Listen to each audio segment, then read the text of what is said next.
Tension is the key to a riveting story, am I right? In today's video, I want to share a tip that is going to help you write more empowering memoir of any length while bringing up the tension. I'm Nicole Breit, an award-winning essayist and the creator of the Spark Your Story Lab. I help writers craft their best work so they can share it with the world.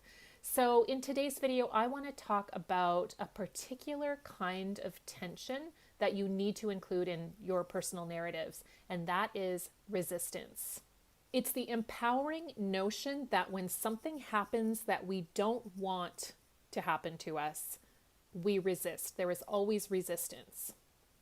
And this is an important part of the story to acknowledge that is often neglected when we write into difficult material. And it adds a layer of truth. So we're actually telling a fuller story when we include the ways that we resist. A few years ago, I was working with a writer on a story in one of my courses, and it was about assault. This was a fight, flight, or freeze situation. And in the moment, they froze.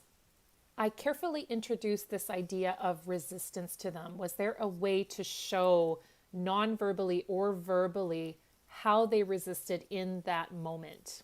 Perhaps even just sharing what they were thinking in the moment but unable to say, because that was information that was missing from the draft. They added one line describing their clenched fists, and it added so much to the story. And I think it helped them see the story a little bit differently too, just by acknowledging that expression of resistance. I think it helped them see their own strength and resilience in that story. Resistance may not always be obvious in a story because freeze is a response to danger or trauma. So this is really an invitation in your storytelling to go a level deeper than the obvious verbal or physical interactions in a moment of danger or trauma. How can you describe the inner thoughts of a resistant narrator?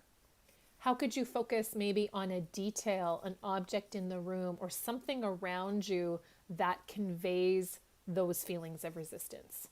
Or how could you convey a narrator's resistance internally, externally, or maybe even both in order to tell a fuller, more true story? If you found this tip helpful for your writing, please leave me a note in the comments. I would love to hear from you. And be sure to tune in to my next video about flipping the script on your story. Bye for now.